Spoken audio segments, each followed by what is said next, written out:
Mr. Sergeant at Arms, invite the members into the chamber and close the doors. I hereby declare the House of Representatives of the 114th General Assembly of the State of Tennessee now in session. Will the members please stand? Will the visitors in the gallery please stand and remain standing through the Pledge of Allegiance? Representative Hawk will introduce the chaplain of the day. Representative Hawk. Thank you, Mr. Speaker. The Reverend E.J. Swatzel is the Director of Spiritual Life and Special Projects at Tusculum University, my hometown university and my university in Greenville, Tennessee. He is an ordained minister. He does incredible work with the students there and really the whole community of Greenville and Greene County. EJ and I serve on a couple of different boards together. He may look like a young man, but he has an old soul. He loves old things. He has an antique store. He can tell you anything in the world about a 150-year-old piece of pottery. His skill set is revolving around both the souls of people and the souls of the history that he finds in these pots and all the trinkets that he finds out there. EJ is a dear friend of mine and would like to lead us in prayer today. If you could, Reverend Swatzel. Shall we pray? Heavenly Father, as we bow before you, God, we take this moment to thank you for the blessings. God, I thank you for the men and women who are gathered around this morning who are doing your work. God, Tennessee is the greatest state of the union, God, and they are seeing it through to continue to be such. Father, I pray your blessings over them. As they make the decisions they make, as they do what they do, I pray, God, that you will shore them up from the inside out. God, we're grateful for that. We're grateful for this opportunity. Lord, again, we pray your blessings over the individuals who are here and this great state of Tennessee. To you, dear Father, be the glory, and it's in your name we pray. Amen. Representative Hawk will lead us in the Pledge of Allegiance. Attention, salute, pledge. I pledge allegiance to the flag of the United States of America and to the republic for which it stands, one nation under God, indivisible, with liberty and justice for all.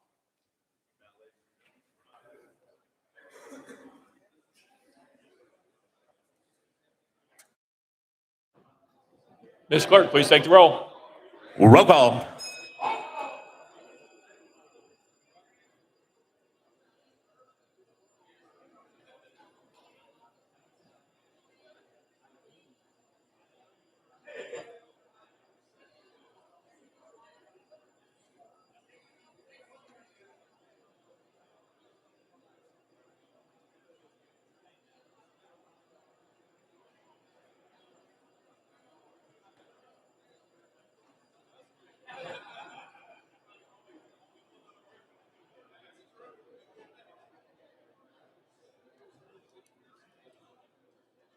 Mr. Clerk, please take the roll.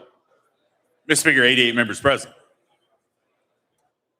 Let the journal reflect Representative Hardaway, Towns, and Leatherwood are excused. Next order, Mr. Clerk. Welcoming, honoring, and announcements. We have a presentation.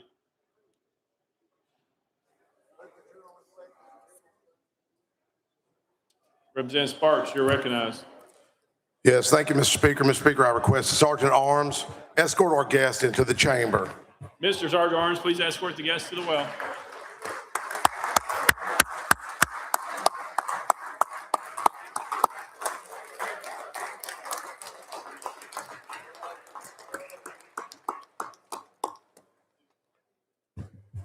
Representative Sparks, you're recognized. Yeah, Mr. Speaker, I request this, the clerk read the resolution. Mr. Clerk, please read the resolution.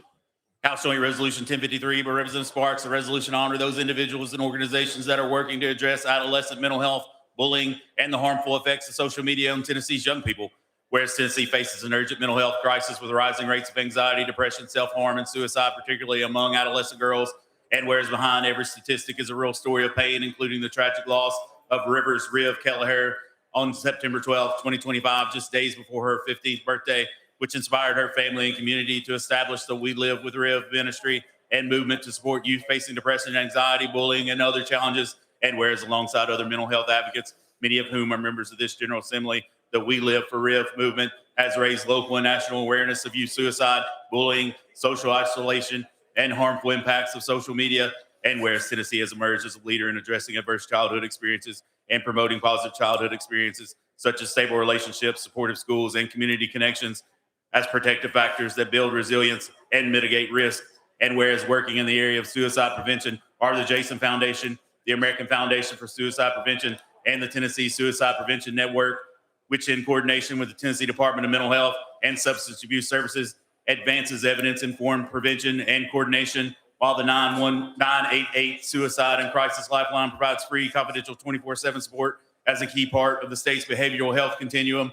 And whereas the We Live for Real community exemplifies turning pain into purpose through advocacy, awareness, empathy, and action, reminding us that mental health is central to our state's future and requires compassion over complacency. Now, therefore, be resolved by the House of Representatives of the 114th General Assembly of the State of Tennessee, the Senate concurring, that we honor those individuals and organizations, including the memory of Rivers, Rev. Kelleher, and We Live for Real movement, the Jason Foundation, the American Foundation for Suicide Prevention, and the Tennessee Suicide Prevention Network that are working to address adolescent mental health, bullying, and the harmful effects of social media on Tennessee's young people. Representative Sparks, you're recognized. Yes, folks, if anybody's been affected by suicide or known anyone affected by suicide, you're welcome to come stand with us. Today, this has been a sad moment for me when Avery called me a few months ago and he said, "Hey, I was told to come talk to you. I do a radio program, I'm on the radio." And sadly, he found his daughter the next morning. She had committed suicide. She was just 14 years old. And I really didn't know what to do, but I thought, let's just bring awareness and have you up here and maybe a potential partnership with the Jason Foundation and others, because it's a serious issue. And I asked a couple folks if they want to stand with us, and it's a difficult topic to talk about, especially with what he had went through. So I'm going to ask Mr. Avery Kelleher, who started the We Live for Real Foundation, to say a few words. You're recognized. Yes, sir. Well, good morning. This is beyond an honor and a privilege to think 6 months ago, when tragedy hit our lives and devastated us, that you would see a turnout with this much potential of becoming against that epidemic of suicide and mental health. And I'm going to call it an epidemic. My daughter had no issues that we knew of. She was alarm set for the next day, getting her permit on that Tuesday, looking for colleges in big cities. And the only thing we've been able to find is that she went down a spiral on TikTok the day before, that night before. So there was probably 100 depressional posts that she had shared. And the final post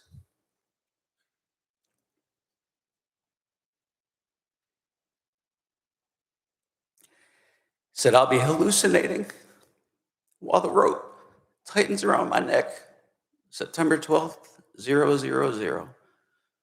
And we think that was the pivot that caused her to do it. Not to get too descriptive, but though the rope was tightened around her neck, we found that she had ripped a nail off and scratched herself trying to stop it, not realizing the severity of what she was doing. In 6 months of beating the streets and trying to make sure this doesn't happen to anybody else, just in the Winchester area, we've known of 6 other suicides that have happened just in Winchester. And I've had the pleasure of speaking to about 300 students in this 6 months.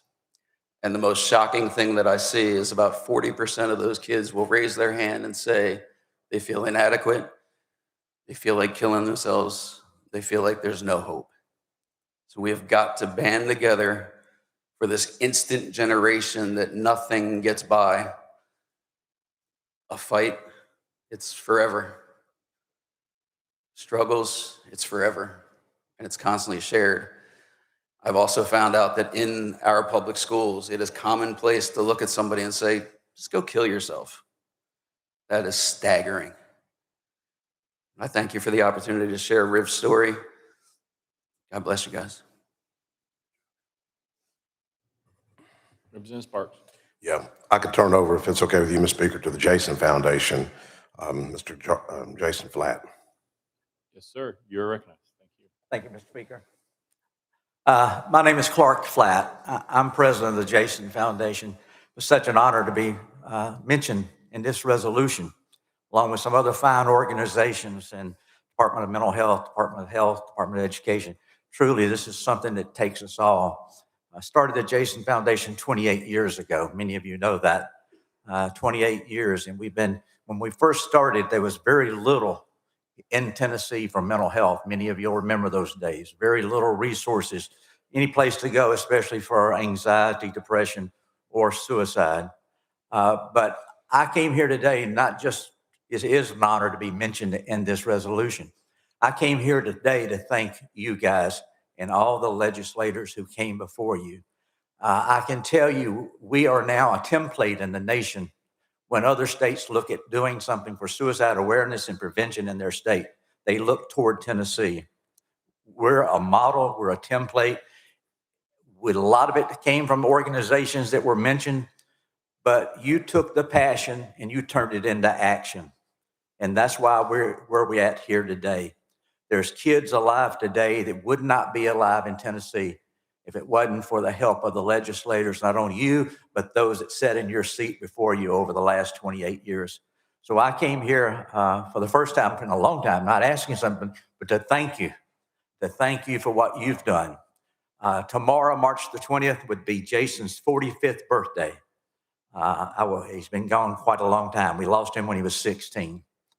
But I want you to know there's a lot of Jasons alive today because of what you guys have done, and our other fine organizations in the state, Department of Mental Health and Health are fantastic, education, how they work together.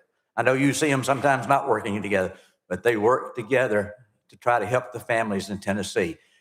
We've come a long way, but we've got a long way to go. So thank you for all you do. I want to say God bless you, and we still got a ways to go. Thank you.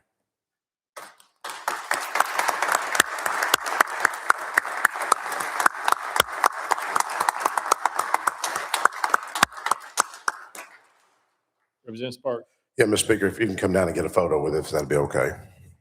Thank you.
All right, welcome, honor, and announcements. Representative Moon.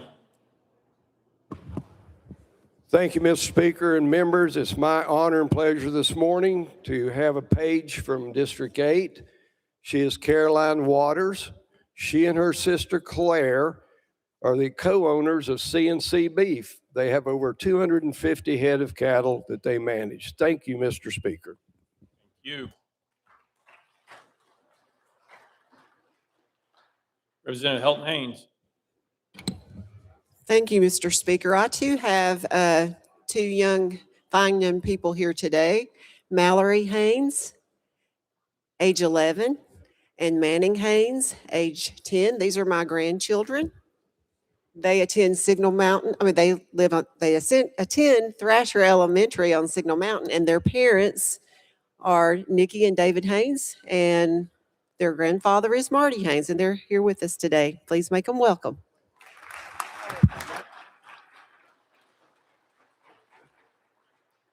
Representative Williams. Thank you, Mr. Speaker. I have with me two guests here today. This is Blakely and Harper Smith. They're students spending their spring break here with their grandparents, David Ray and Susan Smith, who are in the gallery. So I'd hope you make them welcome. They're students at Avery Trace Middle School. And so thank you guys for recognizing them and them being pages for the day. Thank you.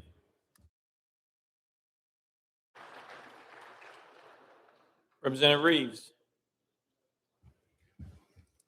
Thank you, Mr. Speaker. I am proud to have my daughter Libby here paging with us today. And if y'all will make her welcome, I'd very much appreciate it. Representative Sapicki. Thank you, Mr. Speaker. Members, we have Leadership Murray here in the gallery. If they would stand up so we can honor them, we'd really appreciate it. Thank you.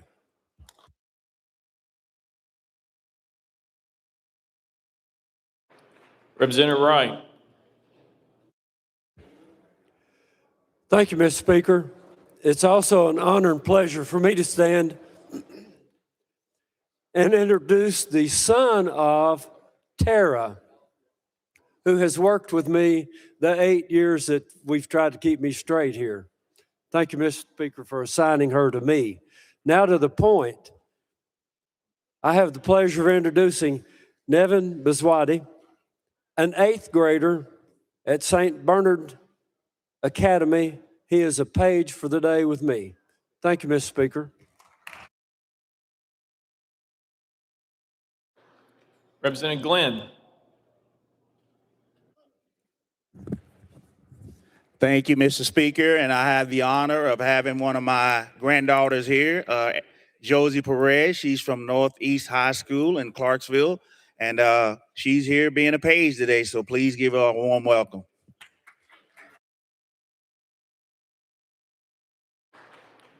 Representative Hell. Thank you, Mr. Speaker. I just want to take this opportunity. I don't know if she's watching this morning, but maybe she is, and I can get a brownie point. But I want to wish my wife a happy birthday today. Thank you.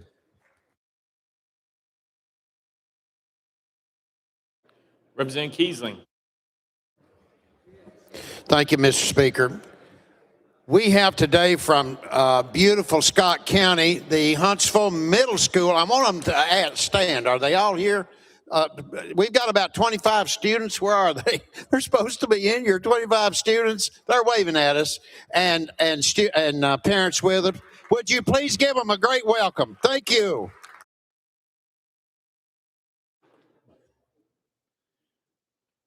Representative Cochran.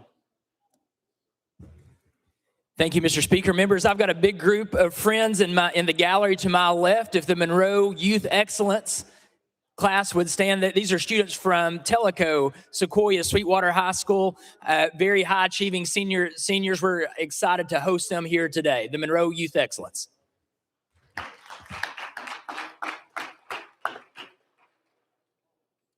Representative Pearson.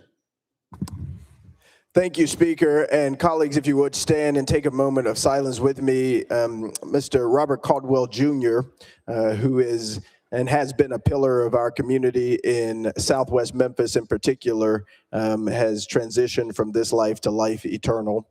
He was one of the first business owners, Black-owned business owners in the Westwood community, Caldwell's Quick Shop and Grocery. He always had a positive word to say, but was a local historian too, who shared about the experiences of people in the Boxtown community. He was married to Mrs. Caldwell for 71 years. They have several beloved children, grandchildren as well, and we'll be having his services this upcoming weekend at Riverside Missionary Baptist Church. But I ask that we keep his family in our prayers and pray that we can continue his legacy of hard work and commitment to community. Thank you. Representative Todd.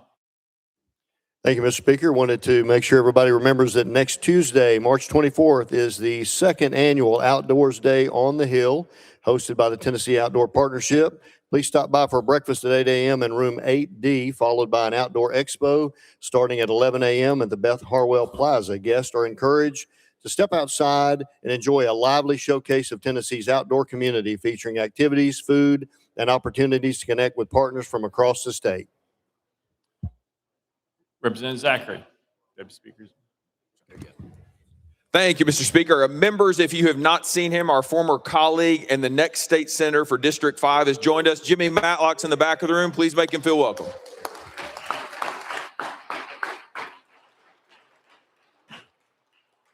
Representative Salinas. Representative Salinas. Thank you, Mr. Speaker.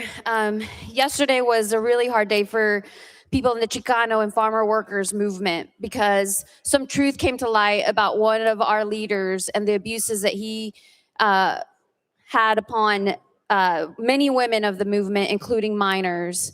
And these truths are hard to face, but the truth always comes out.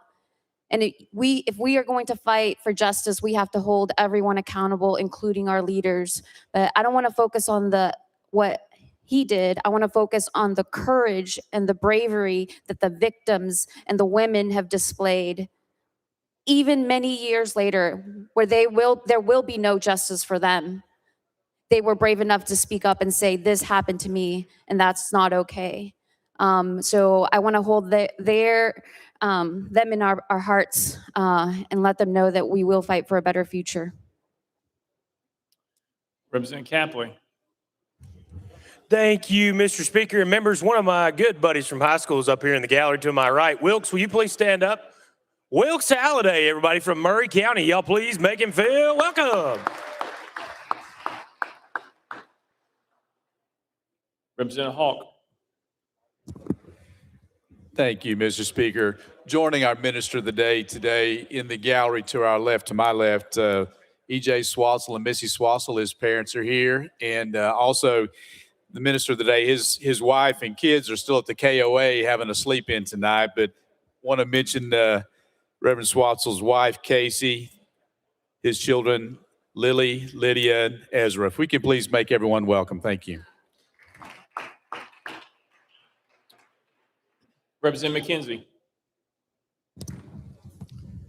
Thank you, Mr. Speaker. It's with deep regret that I ask you to rise for a moment of silence for a stalwart Knoxvillian.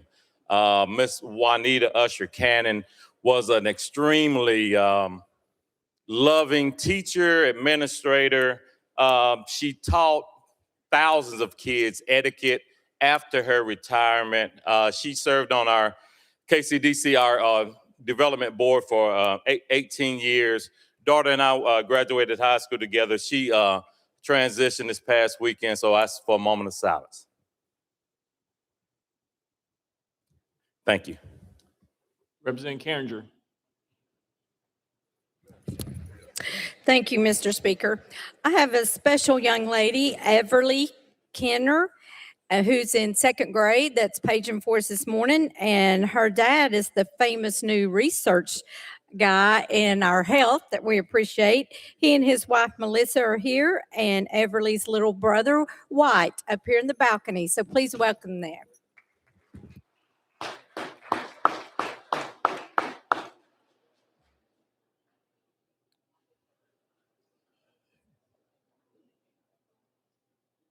Representative Faison.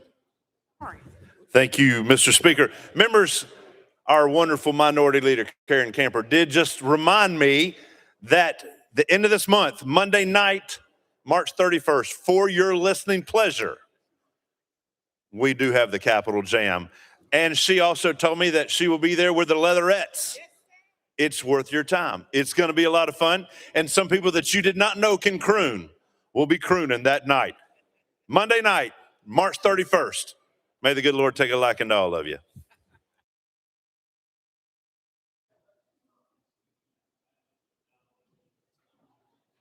All right. Oh, Representative Boyd. Thank you, Mr. Speaker. Members, if you'll join me and make the leadership Wilson up here on the left, make him feel welcome. Thank you.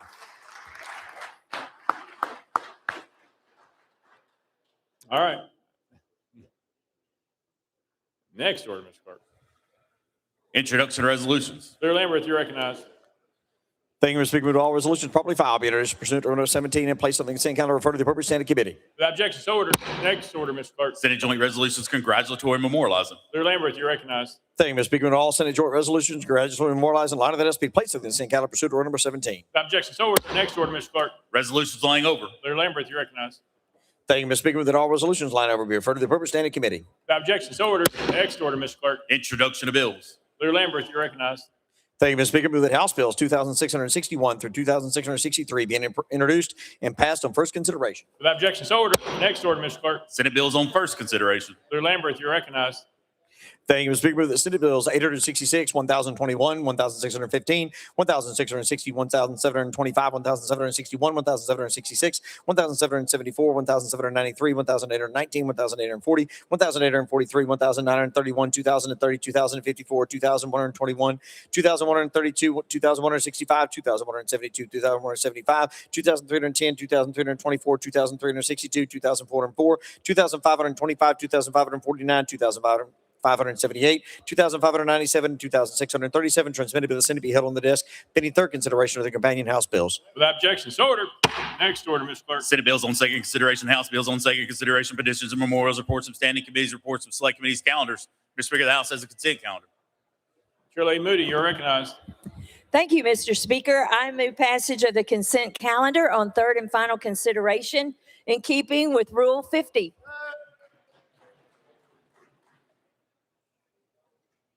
Chair Lady Moody moves passage of the consent calendar. Probably second, Mr. Clerk. Any objections been filed? Mr. Speaker, no objections filed. Anyone seeking recognition on the consent calendar? Seeing none.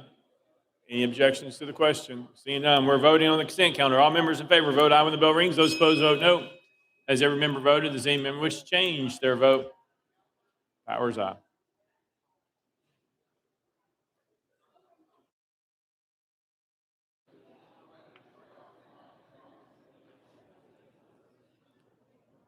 Mr. Clerk, please take the vote. Ayes 90, no nays, 4 present, on voting. Having received the constitutional majority, I declare the consent calendar passed without objection. Most weeks here stable. Next order, Mr. Clerk. Mr. Speaker, the House has a regular calendar. Call first bill, Mr. Clerk. City Joint Resolution 647, a resolution to confirm the appointment of Dr. Randall Davis to the advisory board for the University of Tennessee Health Science Center. Leader Lambert, you're recognized. SJR. Yes. Thank you, Mr. Speaker. Move to concur in SJR 647. Leader Lambert moves to concur in Senate Joint Resolution 647. Probably second, Mr. Clerk. Call the First Amendment. Mr. Speaker, no amendments filed. Leader Lambert, you're recognized. Thank you, Mr. Speaker. I renew my motion. Leader Lambert renews the motion. Any discussion on the bill? Seeing none. Any objection to the question? Seeing none, we're voting. All those in favor of Senate Joint Resolution 647 vote aye. When the bell rings, those opposed vote no. Has every member voted? Does any member wish to change their vote?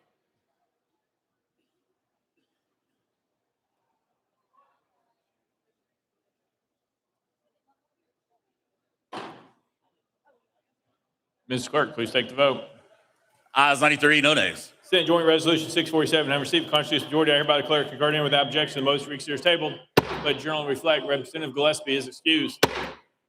Call the next bill, Mr. Clerk. House Bill 2536 by Representative Hill and others relative to membership of group insurance committees. Representative Hill, you're recognized. Thank you, Mr. Speaker. I move passage of House Bill 2536 on third and final consideration. Representative Hill moves passage. Probably second. Mr. Clerk, any amendments been filed? Mr. Speaker, no amendments filed. Representative Hill, you're recognized. Thank you, Mr. Speaker. This legislation seeks to eliminate the conflict of interest by removing special interests appointing authority from the state insurance plan, the local education plan, and the local insurance plan. And with that, Mr. Speaker, I renew my motion. Representative Hill renews his motion. Any discussion on the bill? Representative Pearson. Thank you, Speaker and sponsor. I understand the attempt to sort of try and clean things up, but the challenge that I have with this legislation are a couple of the changes. Particularly, it replaces the member of the State Insurance Committee appointed by the Tennessee State Employees Association with the member who's a preferred service employee. Another replacement changes it so that the representative of local school boards, that's also selected by the Tennessee School Boards Association, is now going to be selected by the Commissioner of Finance and Administration. And then the last one, Local Government Insurance Committee appointed by the Tennessee Municipal League and Tennessee County Services Association, is now going to be appointed by the Commissioner of Finance and Administration. And it's the concentration and centralization of that power into one particular department and one particular person's idea of who should be in those roles versus these associations and other people who have a more pluralistic point of view that I think is going to be the reason that I can't support the legislation. Thank you. All right, any further discussion? Seeing none, any objection to the question? Seeing none, we're voting. All those in favor of House Bill 2536, vote aye when the bell rings. Those opposed, vote no. Has every member voted? Does any member wish to change their vote?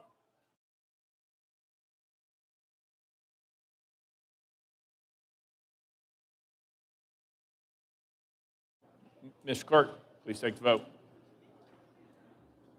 Aye, 70, 23 nays, one present, not voting. House Bill 2536 having received conscientious majority, I hereby declare it passed without objection. Most reconsider table.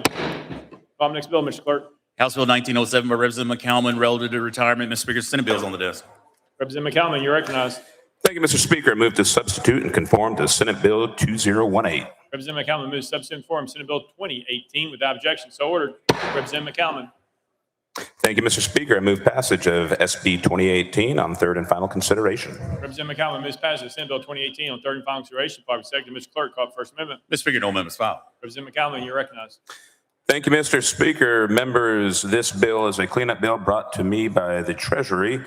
Legislation achieves compliance with federal requirements, and it improves administrative efficiency by clarifying methods for responding to subpoenas duces tecum, refining the process for issuing final benefit payments, and it extends a remedy for retirees that return to service without a bona fide separation. And with that, I stand ready for any questions, Mr. Speaker, and I renew my motion. Representative McCalman renews the motion. Representative Fritz.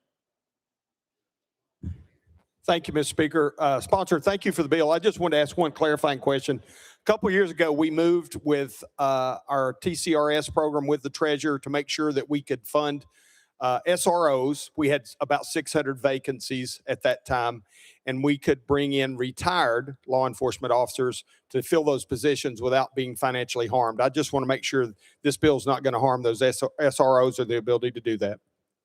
Representative McCalman. Thank you, Mr. Speaker. And Representative Fritz, I do not believe that this is going to issue any harm to those retired SROs. Representative Fritz. Thank you. Deputy Speaker Zachary. Thank you, Mr. Speaker. My previous question. Previous question been called. Is there objection? Seeing none, we're voting. All those in favor of Senate Bill 2018, vote aye when the bell rings. Those opposed, vote no. Does any member wish to change your vote? Has every member voted?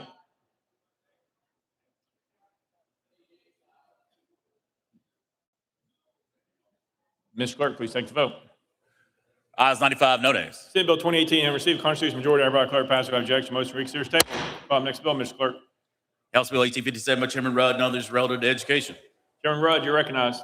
Thank you, Mr. Speaker. I move passage of HB 1857 on third and final consideration. Chairman Rudd moves passage. Following second, Mr. Clerk, any amendment's been filed? Amendment 1 by Representative Jones and Davidson, Mr. Speaker, was not timely filed. Representative Jones, you're recognized. Thank you so much, Mr. Speaker. This amendment is to make this legislation apply to any school that accepts vouchers. We keep putting more requirements on our public schools. In the past 2 weeks, we made them teach about the history of communism. We made them teach about human trafficking. We made them teach about all these new requirements that public schools are going to force to have to learn. And yet we're not making it apply to vouchers. So this bill is simply making it apply to any school that accepts vouchers, has to be subjected to the same teaching requirement that we're putting on our public schools. It's about equity. If they're going to accept public money, let's make them uphold the same standards as our traditional public schools. And so I think it's something that we can all get behind. We want them to have our public money, let them have our same curriculum that we're forcing on our public schools. And so it's simply to require any school that accepts vouchers to also have to teach this requirement that we're putting in our public schools. And with that, I motion for adoption of this amendment. Actually, it would be for consideration. For consideration. Thank you. You've heard the motion, probably seconded. We're moving for consideration of amendment number 1. All those in favor of considering amendment number 1, vote aye when the bell rings. Those opposed, vote no. Has every member voted? Does any member wish to change their vote?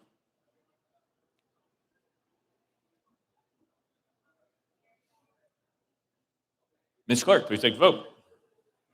Ayes 24, 71 nays. In accordance with Rule 60B, having failed to receive the necessary two-thirds vote, the motion to consider amendment number 1 fails.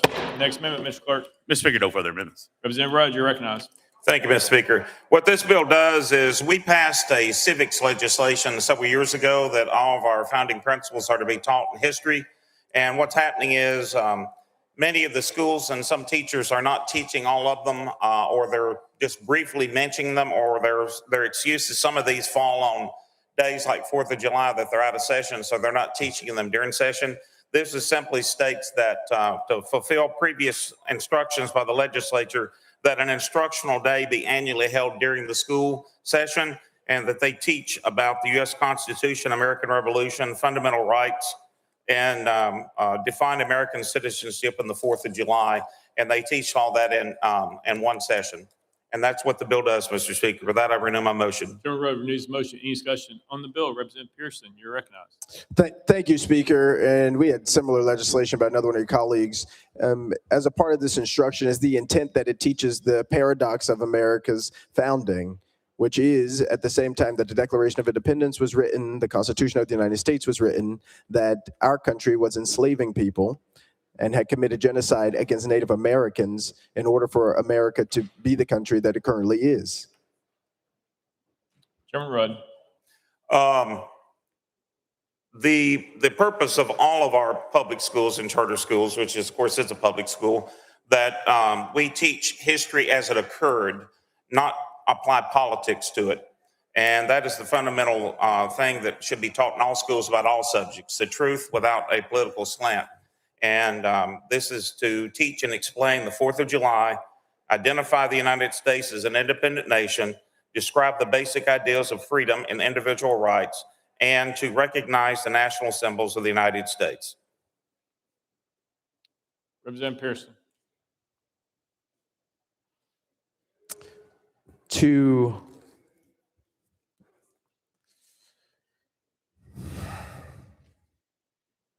teaching about the enslavement of African American people in the United States of America is not a political slant. What is wrong with folks in this body that prevents us from being intentional and thoughtful about what we are asking for our teachers to do? My mama has been teaching for 24 years, Dr. Kimberly Owens Pearson. And for you to pretend that talking about, even mentioning enslavement is somehow a political slant is deeply problematic. You can't have a United States of America without the horrible genocide against Native Americans.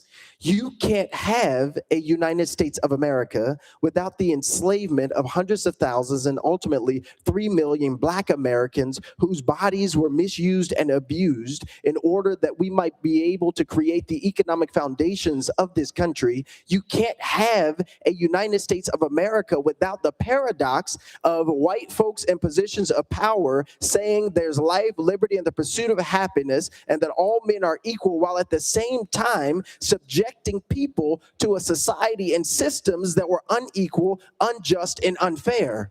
And so when you are pushing forward legislation that is saying we're going to talk about the 4th of July, but we're not going to talk about that because there's somehow a political slant to it, I find that deeply troubling and deeply problematic. We have a responsibility to make sure that children are being educated accurately, which means we have to tell the whole truth. That isn't a political slant. Those are just facts.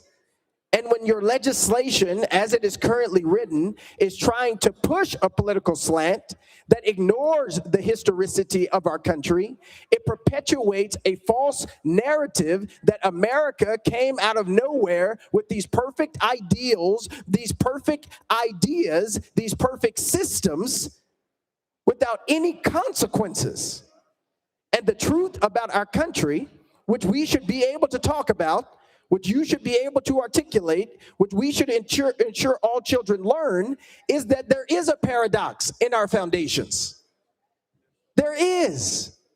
On one hand, you have people talking about life, liberty, and the pursuit of happiness.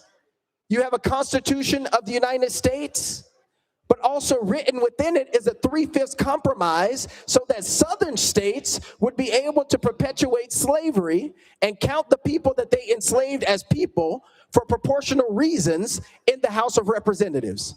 Those are just facts. That's not a political slant, sponsor. That's the reality. And if we're talking about the 4th of July and talking about the importance of protests to throw off empire, which I think is really important in this day and age, let's talk about that. And again, that's not a political slant. Those are facts. But for you to look me in my eyes and to say, well, to mention slavery is a political slant is wrong. It isn't a political slant. It's just telling the truth. But if we only tell the truth in isolation, we are doing a disservice to the students that we say that we care about. And so that's why I found your answer and this legislation so reprehensible. Chairman Rudd. Thank you, Mr. Speaker. That's not in my bill, with all due respect. This is about the founding principles, not about slavery or any other issue. I'm proud to be in this country. I'm proud to be an American. It's not a perfect nation, never has been from its founding.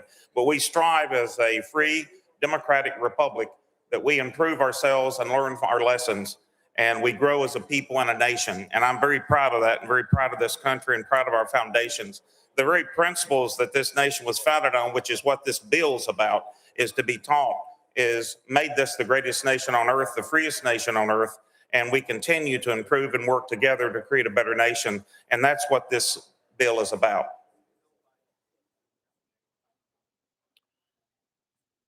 Chairman Clemens. Thank you, Mr. Speaker. My question is your position that we're not already teaching this in our schools, that this isn't being learned by the students in the state of Tennessee? Because we just passed a bill recently to post the Declaration of Independence, the Constitution of the United States on the walls of classrooms, but I haven't heard any concerns that this is not being taught. Is that your concern and what you're trying to address here? Chairman Rudd. Yes, it is, because it's not been taught in every school system. My school board asked me to run this bill because they were recently at a statewide meeting of school boards and educational professionals, and some of them were laughing if they weren't teaching this in their classrooms and in their schools because it didn't fall during the session of school when they were in session. So yes, this is why I'm setting up an instructional day so that any school that is violating this knows to teach all these on one day. Chairman Clemens. Thank you, Mr. Speaker. Well, there's multiple concerns there. I mean, one is that we're putting too many requirements on the back of our teachers that they're unable to teach this, perhaps, or they, for some reason, don't have time to teach this. But also, I've yet to hear a single concern from anyone that they have not taught the Declaration of Independence, the Constitution of the United States, or the significance of the 4th of July. If that is happening in any school whereby any student K through 12 does not know what the 4th of July is or the significance of that date, that is a whole nother level of concern. But I don't know that that is in fact true other than this anecdotal instance. So I guess my concern is why wouldn't you take that up? Because it's my understanding that's going to be taught in social studies curriculum and even through ELA and writing classes that are required of these students. So it seems to me that if that's not being taught in a specific school or somewhere within your LEA or which you have jurisdiction, extended jurisdiction, then why isn't that LEA addressing that? Because I don't know of any MPS school that's failing to teach this. So why not start there rather than put this additional unnecessary requirement on the top of the teachers in the state of Tennessee? Chairman Rudd. First of all, my LEA is teaching it. This was at a statewide teachers and school board retreat conference that this came up among other professionals there that they weren't around the state. I did not ask them what specific school system it was. They said it was multiples and it could be individual teachers. We've already passed legislation in this body that civics is to be taught, history is to be taught. We're just making sure that it is taught during session because we don't want any excuses that if one of these events happen, like on July 4th, they're not being taught because they're not in the school. It needs to be taught on one day. We're not putting any other burden on a teacher. Where they were teaching this throughout the year, they're just going to teach all this on one day. If anything, it makes it easier. And as far as I listen to people from all over the state, my school board did, I would suggest people that hadn't heard this, they need to get out more. Chairman Clemens. Thank you, Mr. Speaker. So is there a suggested curriculum that you're suggesting to teach this in this legislation, or are you just saying it should be taught somehow as appropriate? Chairman Rudd. Yes, it is in the bill. It is in the bill. It's laid out through here what is to be taught, the subject matter that's to be taught, what is to be taught, the original 13 colonies, all the founding documents and papers. It's all in the legislation. Chairman Clemens. But is there any particular textbook or curriculum or publisher that is suggested in this legislation? Chairman Rudd. It's whatever I believe there's 2 or 3 books that are published that are approved by the state, and although it would be in those books. Chairman Clemens. Thank you, Mr. Speaker. Representative Butler. Thank you, Mr. Speaker. Move previous question. Previous question. We're on the board. All those in favor of previous question, vote aye when the bell rings. Those opposed, vote no.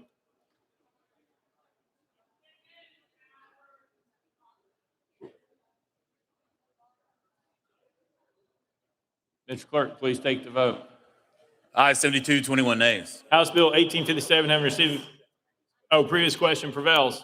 We're voting. All those in favor of House Bill 1857, vote aye when the bell rings. Those opposed, vote no. Has every member voted? Does any member wish to change their vote?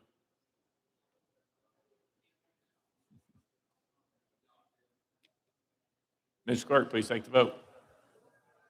Aye, 71, 20 nays, 2 present, not voting. House Bill 1857 having received a constitutional majority, I hereby declare passed by objection. The motion reconsidered table. Next bill, Mr. Clerk. House Joint Resolution 1094 by Leader Lamberth and others, a resolution to congratulate Governor Lee on his deployment of the National Guard to Memphis. Leader Lamberth, you're recognized. Thank you, Mr. Speaker. Move adoption of HJR 1094. Leader Lamberth moves adoption. Probably seconded. Mr. Clerk, any amendments been filed? Mr. Speaker, no amendments filed. Leader Lamberth, you're recognized. Thank you, Mr. Speaker. Our National Guardmen do a fantastic job of volunteering their time, stepping up when others will not. And for the city of Memphis specifically, they have stepped up and filled in logistically in some additional ways to truly help out that city in a time of crisis. It's working, it's doing well, and we just wanted to commend the Guardsmen on the work that they're doing. With that, I renew my motion. Leader Lamberth, new motion. Any discussion on the bill? Representative Vaughn, you're recognized. Thank you, Mr. Speaker. I'd like to call a question on this bill. Previous question been called. There's objection. We're on the board. All those in favor of previous question, vote aye when the bell rings. Those opposed, vote no. Mr. Clerk, please take the vote. Aye, 71, 21 nays. Previous question prevails. And will the representative from Knox County please quit yelling out across the room, because that will become a rule violation. That's your warning. Mr. Clerk. All those in favor of House Joint Resolution 1094, vote aye when the bell rings. Those opposed, vote no. Has every member voted? Does any member wish to change their vote? Mr. Clerk, please take the vote. Aye, 73, 18 nays, 1 present, not voting. House Joint Resolution 1094, having received a constitutional majority, everybody declare adopted without objection. The motion reconsider is tabled. Next bill, Mr. Clerk. House Joint Resolution 1097 by Representative Warner, resolution to recognize Sheriff Billy Lamb on the occasion of his retirement. Representative Warner, you're recognized. Thank you, Mr. Speaker. I move adoption of HJR 1097. Representative Warner moves adoption. Probably seconded. Mr. Clerk, any amendments been filed? Mr. Speaker, no amendments filed. Representative Warner, you're recognized. Thank you, Mr. Speaker. This HJR recognizes Billy Lamb in Marshall County. He served as sheriff. Well, he's worked for the Sheriff's Department for about 45 years. Started out right out of high school as a deputy, moved on to chief deputy, and has been sheriff for 2 terms. With that, Mr. Speaker, I renew my motion. Representative Warner renews his motion. Representative Mitchell, you're recognized. Yeah, thank you, Mr. Speaker. Call previous question. Previous question been called. Is there objection? Seeing none. All those in favor of House Joint Resolution 1097, vote aye when the bell rings. Those opposed, vote no. Has every member voted? Does any member wish to change their vote?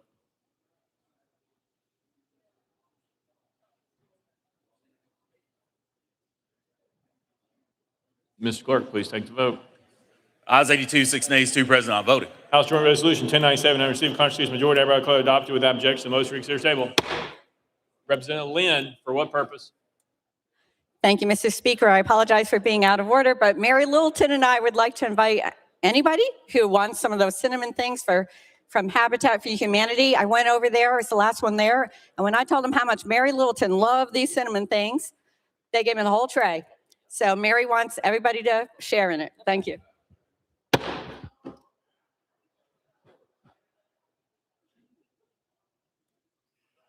Let journal reflect Representative Williams is excused. Call up next bill, Mr. Clerk.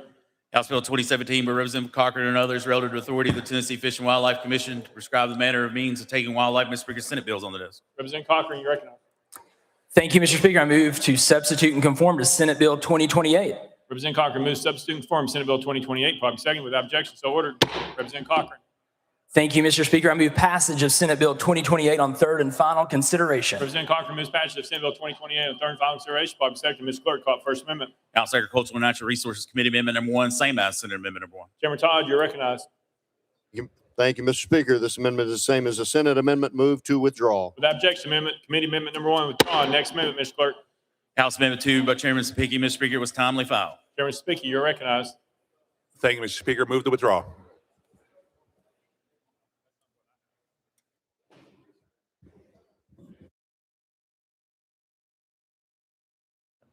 Without objection, amendment number 2 withdrawn. Next amendment, Mr. Clerk. House Amendment 3 by Representative Cochran. Mr. Speaker, was timely filed.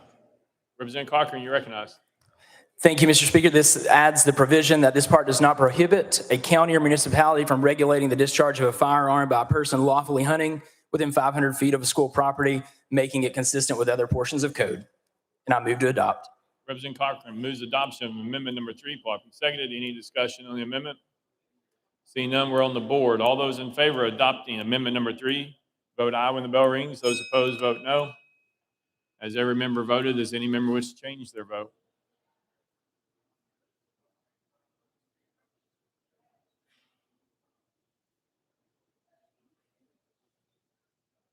Mr. Clerk, please take the vote. Ayes 82, 5 nays, 1 present, not voting. Amendment number 3 is adopted. Next amendment, Mr. Clerk. Mr. Speaker, no further amendments. Representative Cochran, you're recognized.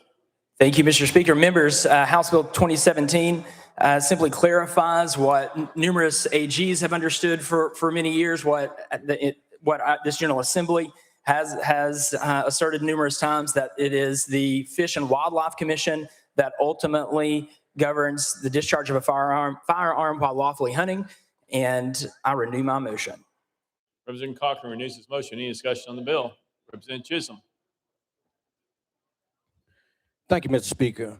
To the sponsor, does this bill takes away municipalities' ability to enforce for reckless endangerment? Representative Cochran.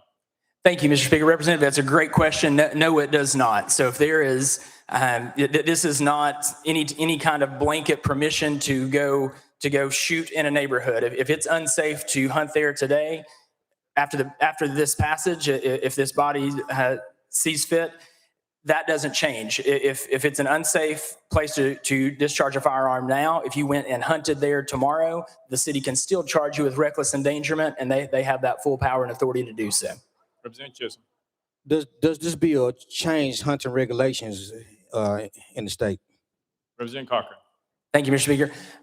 I would argue that it does not. I would argue that TWRA already has supremacy in the governing of hunting throughout the state. This is just clarifying what has been stated in the past. Representative Chisholm. Thank you, Mr. Speaker. Thank you. Representative Jones of Davis. Thank you, Mr. Speaker. I sat on the committee that heard this bill, and we had the city attorney and the chief of police from Sweetwater, Tennessee, come against this legislation.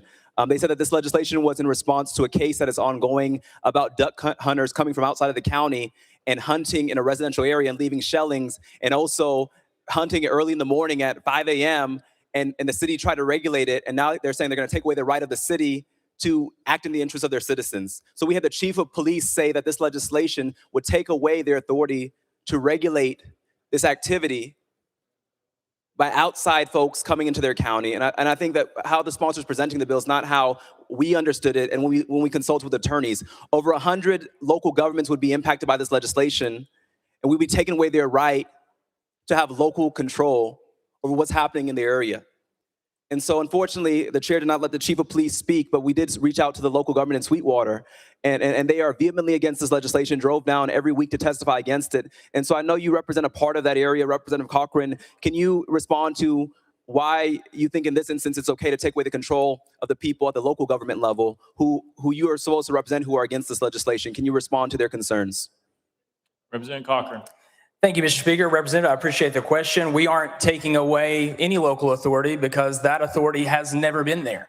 The Wildlife Commission has always had supremacy in this issue, which is backed up by numerous attorneys general opinion, both Democrat and Republican. Let me read you a couple.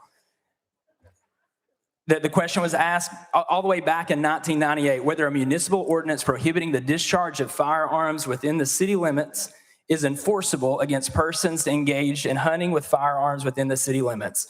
The Attorney General's opinion at that time, no, the Tennessee Wildlife Resources Commission has not excluded municipalities from the areas in which hunting with firearms may lawfully occur. The General Assembly has not expressly authorized municipalities to restrict firearm discharges notwithstanding a hunting season. Again, the question was asked in 2013, a different Attorney General. That Attorney General's opinion. However, the local authority to regulate the discharge of a firearm is limited to the extent that such local legislation cannot conflict with any other state statute or regulation. For example, this office has previously opined that a municipal ordinance prohibiting firearms discharges would not be enforceable against an individual who has been lawfully permitted to engage in hunting within the city limits by the Tennessee Wildlife Resources Agency pursuant to its, and this word's important, pursuant to its exclusive authority to administer and enforce Tennessee wildlife statutes and regulations. Again, a different Attorney General's opinion, we reiterate that anyone discharging a firearm, even when doing so while lawfully hunting, must not do so in a reckless manner, but ultimately, officers can enforce that unlawful contact if it is done recklessly, but otherwise, that is the purview of the Tennessee Wildlife Commission. Representative Jones. I mean, it was good reading comprehension, but that was not an answer to my question. The concerns that are being raised by your local government is that they're not able to control the nuisance that is happening when people from outside the county are coming to go duck hunting in a residential area, leaving their shell casings and disturbing the peace at 5 a.m. in the morning. If this was the case, if what you're saying is true, we would not need this legislation to now take away that right of local governments. What your legislation is doing is taking away the right of local governments to regulate what happens in their jurisdictions. And that's why you're filing this bill. If what was the case as you've just stated, then this bill would be moot. It would be pointless. But you've been very intentional about doing this at the expense of those people you're supposed to represent. And I think it's also, it's very directly involving an ongoing case about duck hunters in that area. And I think that the city attorney has been very clear that you are going against the interests of your constituents. And I think it's very disheartening. I know you and the representative from Sweetwater, from the other representative of Sweetwater over there, have both represent this area. And I think that it's very concerning that we're not listening to the people in this area who can make the decision. If there is an issue, they can change it locally. That's what they're asking us to do. When the city attorney and the police chief came, they said they want us to be able to let local governments change it locally. But what we're doing is we're applying a blanket statement at the state level and dismissing the voices and the local governments who've been regulating this. Over 100 jurisdictions, over 100 counties have local ordinances pertaining to this, and they would all be wiped out if this legislation takes effect. And it's about taking away local control, and that is wrong. And so would you respond to that? Representative Cochran. Thank you, Mr. Speaker. And Representative, I appreciate that you enjoyed my first few opinions. Let me give you another one. Attorney General Opinion 78-248. A city derives all of its authority from the state and may not enact ordinances which are inconsistent with the laws of the state. Therefore, in our opinion, the proclamations of the Tennessee Wildlife Resources Commission would prevail in determining the permitted hunting usage of the areas in question. This is not taking away local authority. You are referencing authority that never existed.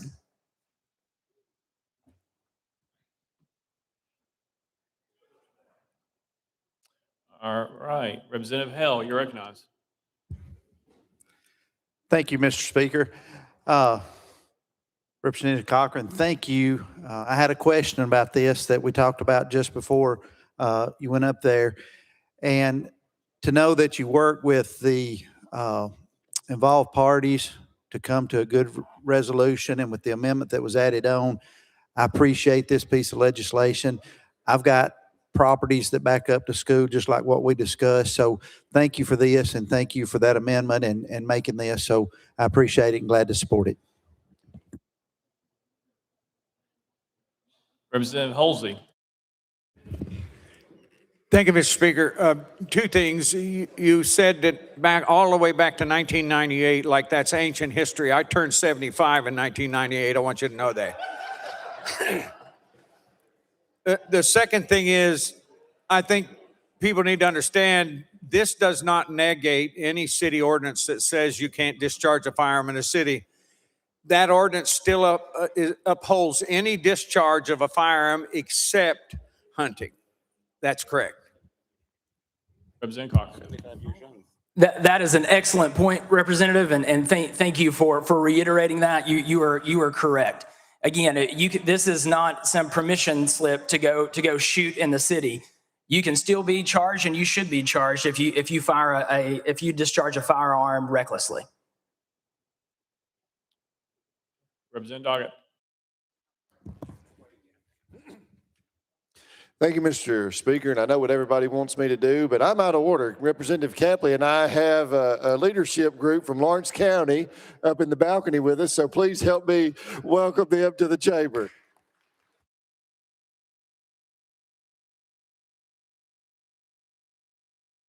Representative Hammer.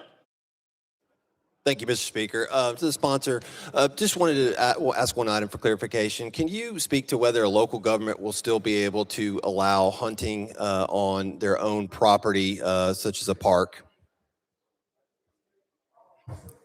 Representative Cochran. Thank you, Mr. Speaker. Yes, so any local government has complete authority over their property. Yeah, this is not any kind of permission to suddenly go hunt public lands if it's owned by a city or a county. It's still up to that city or county to decide whether or not they want to allow hunting on their own property. Great question.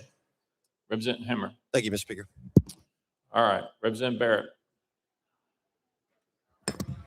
Thank you, Mr. Speaker. Move previous question. Previous question been called. Is there objection? Seeing none, we're voting. All those in favor of Senate Bill 2028 as amended, vote aye when the bell rings. Those opposed, vote no. As every member voted, does any member wish to change their vote?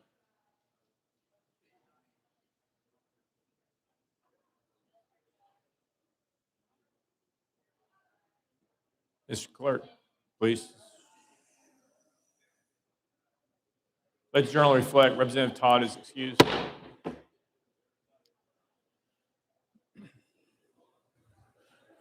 Aye, 69-17 nays, 3 present, not voting. Senate Bill 2028 having received constitutional majority, I hereby declare it passed without objection. The motion for consideration is tabled. Next bill, Mr. Clerk. House Bill 1815 by Chairman Russell relative to arrests. Chairman Russell, you recognize. Thank you, Mr. Speaker. I move passage on House Bill 1815 on third and final consideration. Chairman Russell moves passage following second. Mr. Clerk, call First Amendment. House State and Local Government Committee Amendment Number 1. Chairman Crawford, you're recognized. Thank you, Mr. Speaker. This amendment amends the bill to clarify the authority granted to the sheriff, the jail administration, or the deputy jailer under this legislation. Move to adopt. Chairman Crawford moves adoption of Committee Amendment Number 1. Probably seconded. Any discussion on the amendment? Seeing none. All those in favor of Committee Amendment Number 1 say aye. Aye. All those opposed say no. The ayes have it. You adopt the next amendment, Mr. Clerk. Mr. Speaker, no further amendments. Chairman Russell, you're recognized. Thank you, Mr. Speaker. House Bill 1815 authorizes the operator of a jail to refuse an arrestee if they have not received obvious required medical attention. It requires the arresting agency to have the arrestee evaluated by a healthcare provider. It also requires a jailer to accept the arrestee after a medical provider releases the arrestee. With that, Mr. Speaker, I renew my motion. Chairman Russell renews his motion. Any discussion on the bill? Seeing none. Any objection to the question? Seeing none. All those in favor of House Bill 1815 as amended, vote aye when the bell rings. Those opposed, vote no. As every member voted, does any member wish to change their vote?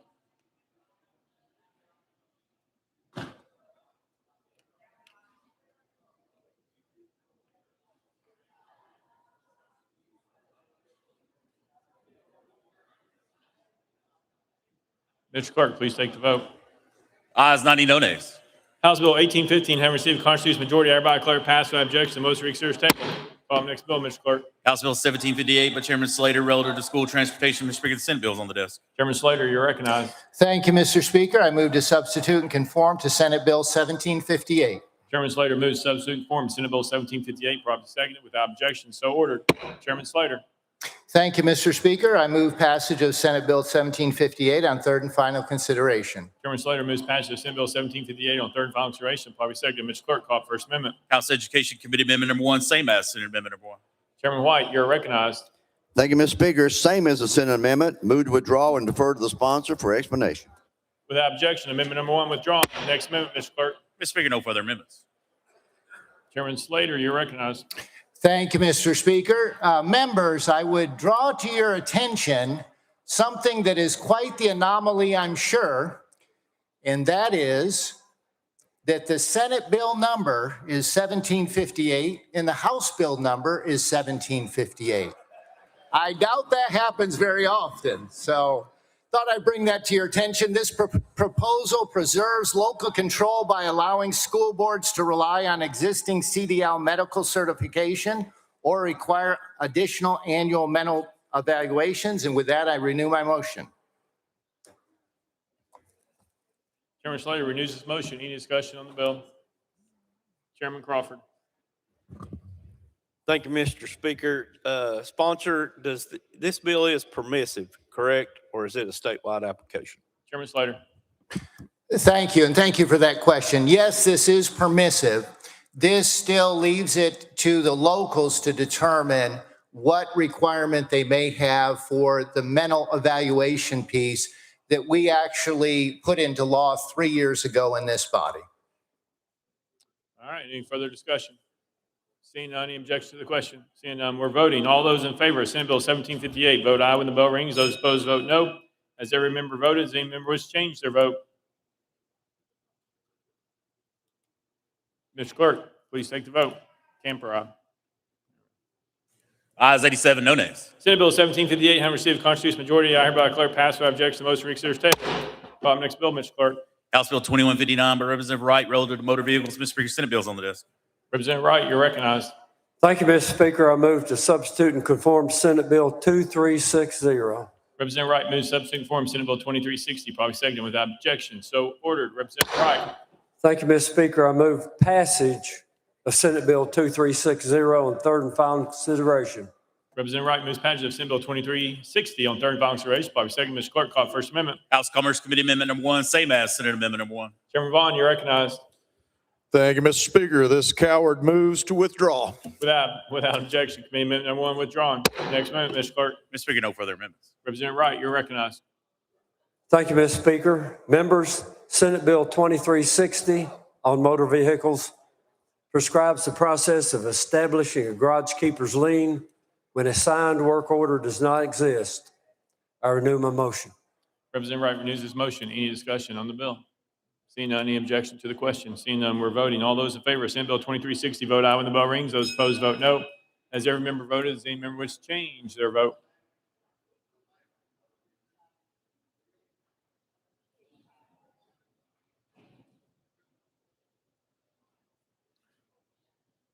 Mr. Clerk, please take the vote. Ayes 85, no nays. Senate Bill 2360 having received constitutional majority, everybody declare passed without objection. The motion to reconsider is tabled. Call the next bill, Mr. Clerk.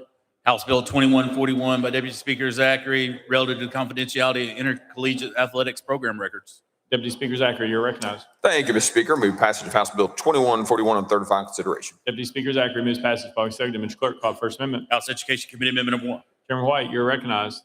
Thank you, Mr. Speaker. Move to adopt. Chairman White moves adoption of Committee Amendment number 1, probably seconded. Any discussion on the amendment? Seeing none. All those in favor of adopting Committee Amendment number 1 say aye. Aye. All those opposed say no. You adopted. Next amendment, Mr. Clerk. Mr. Speaker, no further amendments.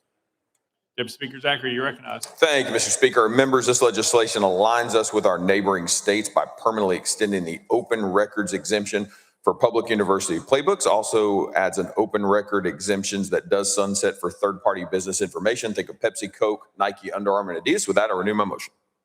Deputy Speaker Zachary renews the motion. Any discussion on the bill? Chairman Clemens. Thank you, Mr. Speaker. Does this involve the keeping any state appropriated funds usage confidential? Deputy Speaker Zachary. Thank you. The athletic departments don't receive state funding, so it wouldn't apply. But this, we specifically state this does not in any way prohibit the comptroller's ability to review and audit. Chairman Clemens. So if the state uses funds in any way for this purpose, those aren't kept confidential by this legislation? Deputy Speaker Zachary. It's my understanding that the athletic departments don't receive state funding, but again, the comptroller does have access to all these records. Chairman Clemens. Thank you, Mr. Any further discussion? Seeing none, any objection to the question? Seeing none, we're voting. All those in favor of House Bill 2141 as amended, vote aye when the bell rings. Those opposed, vote no. Has every member voted? Does any member wish to change their vote?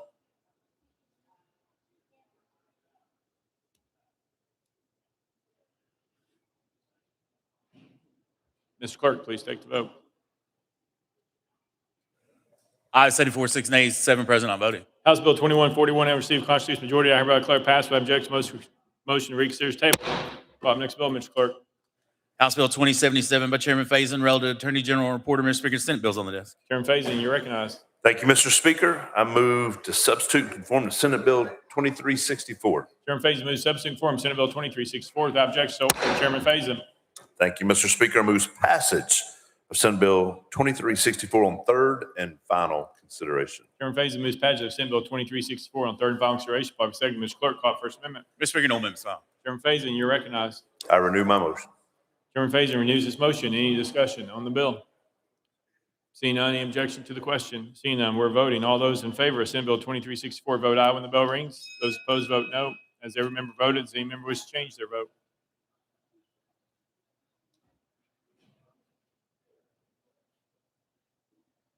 Mr. Clerk, please take the vote. Ayes 70, 18 nays. Senate Bill 2364 having received constitutional majority, I hereby declare passed without objection. Most reconsider is tabled. Call up next bill, Mr. Clerk. House Bill 2185 by Leader Lamberth, relative to voter eligibility. Leader Lamberth, you recognized. Thank you, Mr. Speaker. Move passage of House Bill 2185 on third and final consideration. Leader Lamberth moves passage. Public Secretary, Mr. Clerk, any amendments been filed? Mr. Speaker, no amendments filed. Leader Lamberth, you recognized. Thank you, Mr. Speaker. I renew my motion. Leader Lamberth renews his motion. Any discussion on the bill? Seeing none, any objection to the question? Seeing none. All those in favor of House Bill 2185 vote aye when the bell rings. Those opposed vote no. Has every member voted? Does any member wish to change their vote?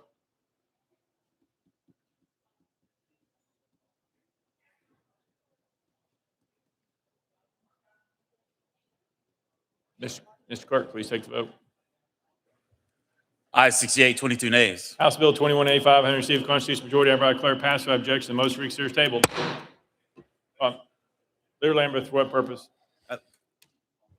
Mr. Clerk, next bill, please. House Joint Resolution 1073 by Representative Clemens, a resolution relative to tariffs individually imposed under the International Emergency Powers Act. Mr. Speaker, on March 12, 2026, this resolution failed to receive a constitutional majority, or actually received constitutional majority in the negative.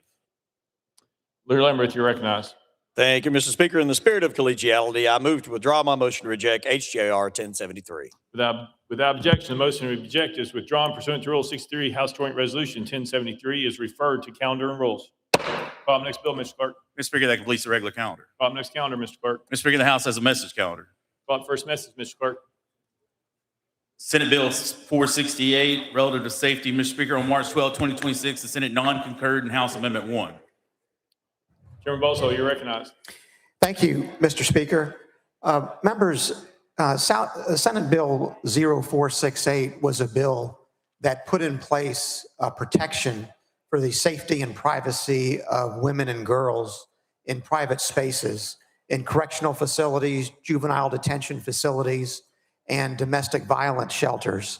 Our House amendment extended those same protections to our public colleges and universities.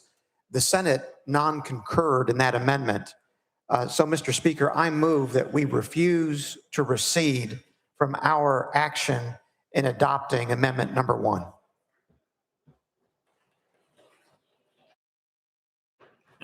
Without objection, we refuse to recede. Next message, Mr. Clerk. That completes the message calendar, Mr. Speaker. Next order, Mr. Clerk. Unfinished business. Unfinished business. Leader Lamberth, you're recognized. Chairman Clemens.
Mr. Clerk. Mr. Speaker, the parliamentary inquiry was about passing of caption bills through the committee system. Once an amendment is filed with the clerk's office to get a caption bill off the desk and referred to committee, it gets sent to committee. It then belongs to that committee. If the committee passes out the bill without the amendment, then that bill moves on to the next stop. All right. Leader. You need, do what? All right, Chairman Clemens, make the motion. Thank you, Mr. Speaker. I move to re-refer House Bill 2418 to Cities and Counties Subcommittee. That's proper motion, probably second. There was objection. We're on the board. All those in favor of re-referring 2418 to Cities and Counties Subcommittee, vote aye when the bell rings. Those opposed, vote no.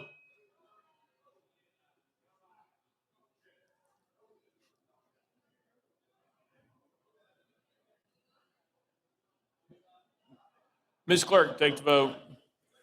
Ayes 21, 66 nays. Motion fails. Leader Lambert, you're recognized.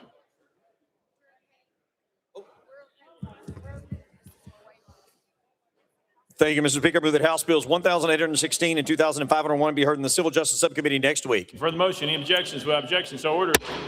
Leader Lambert.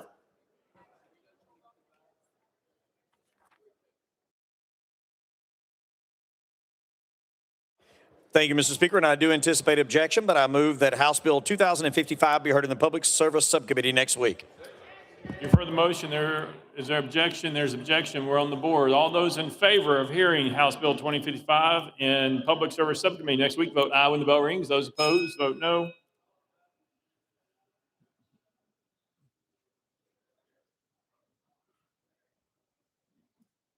Ms. Clerk, please take the vote.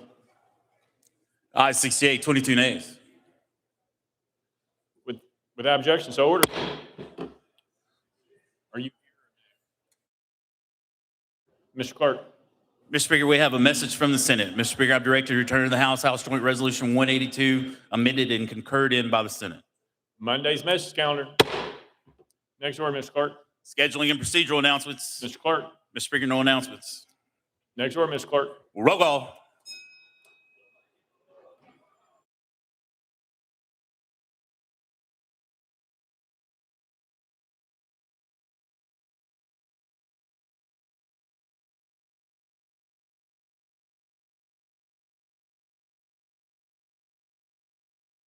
Ms. Clerk, please take the roll.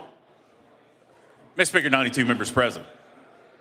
Next order, Ms. Clerk. That completes the regular order, Mr. Speaker. Leader Cochran, you're recognized. Thank you, Mr. Speaker. I move that the House stand in recess until 5 p.m. on Monday, March 23rd, 2026. Without objection, the House stands recessed till 5 p.m. on Monday, March 23rd, 2026.